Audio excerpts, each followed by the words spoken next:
sa TV5, 1PH, RPTV, True TV at 105.9 True FM. Susunod na po ang Frontline Pilipinas. Live mula sa TV5 Media Center Reliance. Kasama ang buong puwersa ng News 5. Ito ang 28th KBP Golden Dove Awards at 13th Macatao Awards Best TV Newscast. Frontline Pilipinas. Sa Pulsa Video, ang walang habas na pananaksak gamit ang gunting. Ang ugat niyan, away sa lupa. At pulis na nag-aalmusal bago umarap sa pagdinig sa Kampo Krape, bakit biglang sinaksak ng kanyang kabaro? Eto pa, pulis, binaril ang kapwa niya pulis dahil nakalang magnanakaw sa gitna ng bypass operation sa Cavite. Barko ng mga Pilipinong pangingisda, hinarang at pinututan na naman ng mga barko ng China sa Baho de Masinloc. Philippine Coast Guard to the rescue agad.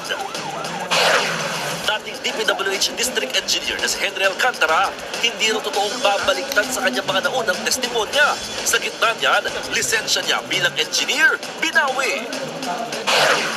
11 taong gulang na batang lalaki, patay nang mabundol ng humaharurot na pick-up sa Oriental Mindoro. Habang ang magkaibigang nagkukwentuhan sa tabing kalsada, muntikang masagasaan. Low pressure area na posibleng maging unang bagyo ngayong taon nakapasok na sa Philippine Area of Responsibility.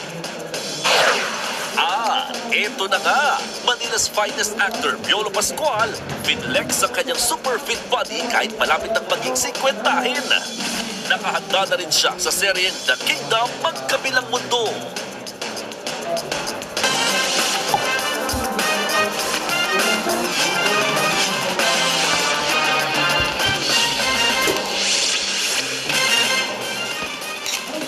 Pinaingaya ng sirena, hinarang at binuntutan ng mga barko ng China ang mga bangka ng mga mangingisdang Pinoy sa Baho de Masinloc. Ang Armed Forces of the Philippines may napansing kakaiba sa kinikilos ng mga barko ng China sa West Philippine Sea.